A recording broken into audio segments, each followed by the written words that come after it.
Businesses that consistently consider sustainability factors in decision-making have achieved on average 15% annual growth, while the rest of the market has been in recession. I don't believe that sustainability will result in any additional cost. It will even save money. I mean, it's good for business. Because, for instance, let's look at the largest source of greenhouse gas emission is electricity generation. And in Nigeria, we spend a lot of money in using fossil fuel-based generators to provide electricity. Okay, if you imbibe sustainability, you will be looking at renewable sources of energy, such as solar. And by doing so, you will even be saving money, as well as saving the environment, and also not causing diseases to and reducing the burden of diseases within the country. Then another one is transportation, which is the second largest source of greenhouse gases.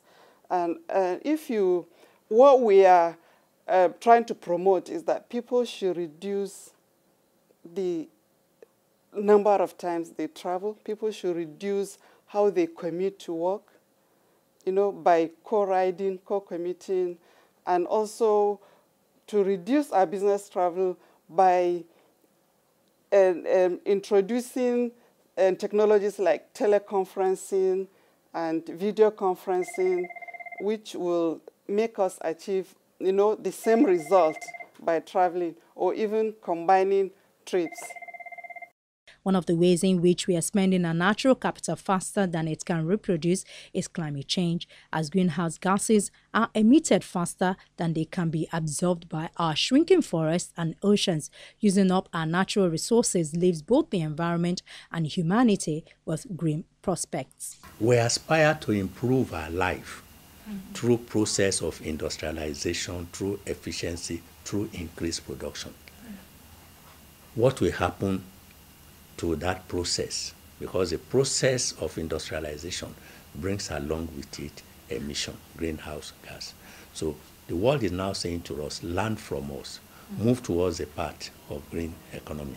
And if you move toward the path of green, that means you have less emission. But then it involves knowledge, it involves funding, it involves technology, it involves education, it involves creating awareness, it involves discipline, and it involves having a plan of action. High commodity prices, the collapse of fisheries, climate change, and natural disasters as a result of global warming are some of the most obvious and significant consequences. The effects of climate change can already be seen here in Nigeria. There's a lot of overconsumption going on, and that's what the world theme is trying to deal with, is consumption. Overconsumption of manufactured goods, but also natural resources. And right now in Lagos, one of the natural resources that we are consuming that we shouldn't be consuming at all is beach sand. There's a lot of illegal sand mining going on the shoreline. And already our shoreline is very, very vulnerable to erosion. And by this illegal sand mining, we're making the shoreline far more vulnerable to erosion, and we're endangering ourselves. As I'm talking right now, there are people at a place called Lafiaji that are actually digging sand illegally and making cement blocks out of that sand. And those cement blocks are also compromised because there's a saline solution. So we got to stop this, irresponsible consumption of resources that shouldn't be consumed at all.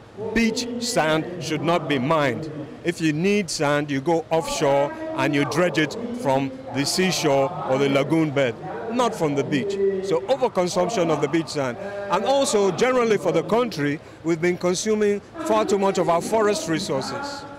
Nigeria, which used to be one of the great tropical forest nations, has now gone down to about 5% forest cover.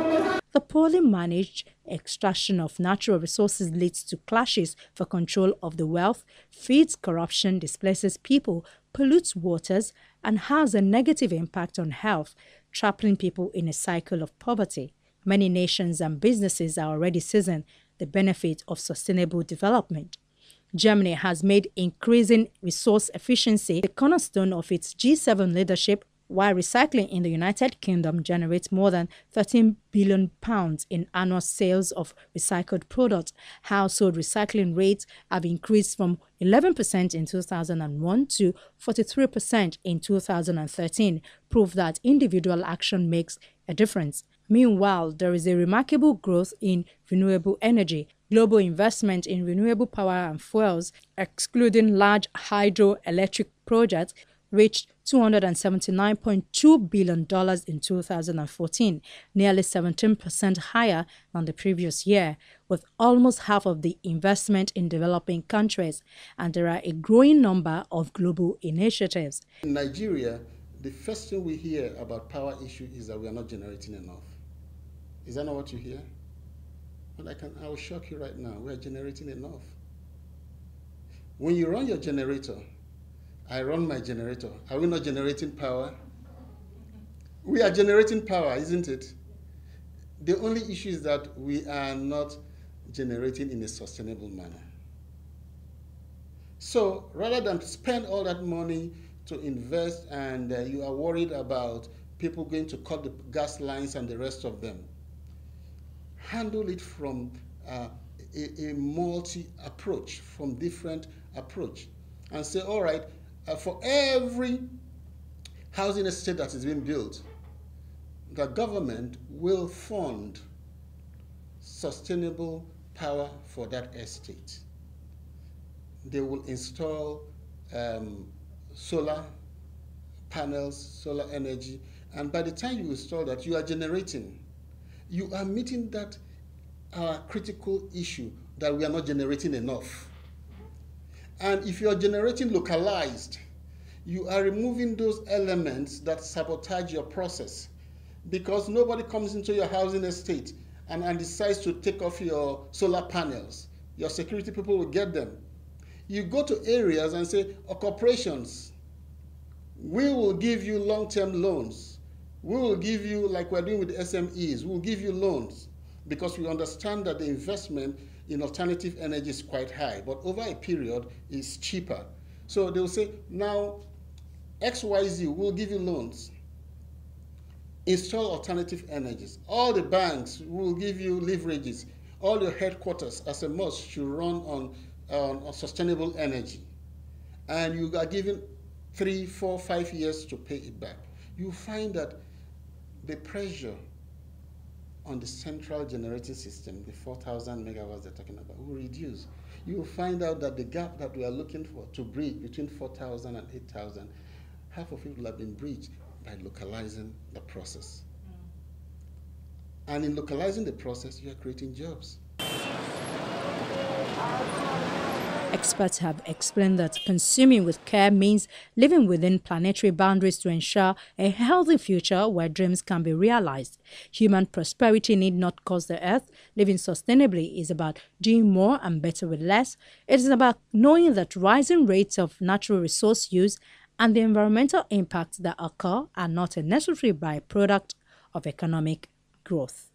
You have what you call, well, government is committing itself investment into what we call the green wall. Why? It's because the desert has encroached in. And this encroachment has caused a lot of things security-wise. For instance, people are moving it from the core north into middle belt. Some time ago, you could see the people moving their cattle even up to Ondo State. And if you are not careful, you are now getting to a stage that somebody is now sharing what you have. So the little you have, you are now sharing. At the end of the day, it can lead to conflict. And it has also led to wars in certain areas.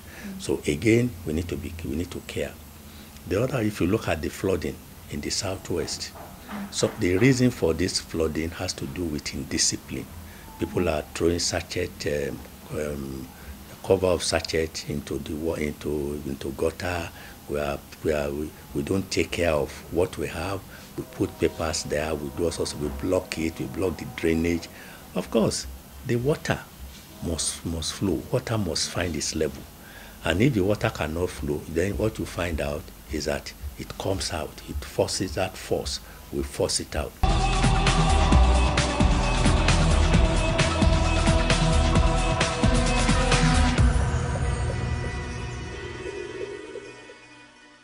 In our increasingly busy world, inhabited by over 7 billion people, it is easy for individuals to feel their voices and actions do not matter. Unfortunately, it is our individual actions that shape the world. Some of them contribute to the further depletion of natural resources. Others help to protect fragile ecosystems. But do remember always that the choice to save or destroy this planet is ours, all of us together. And on that note, we say thank you for being a part of today's show. Do join us next week if you could. From all of us here in Lagos, it's bye for now.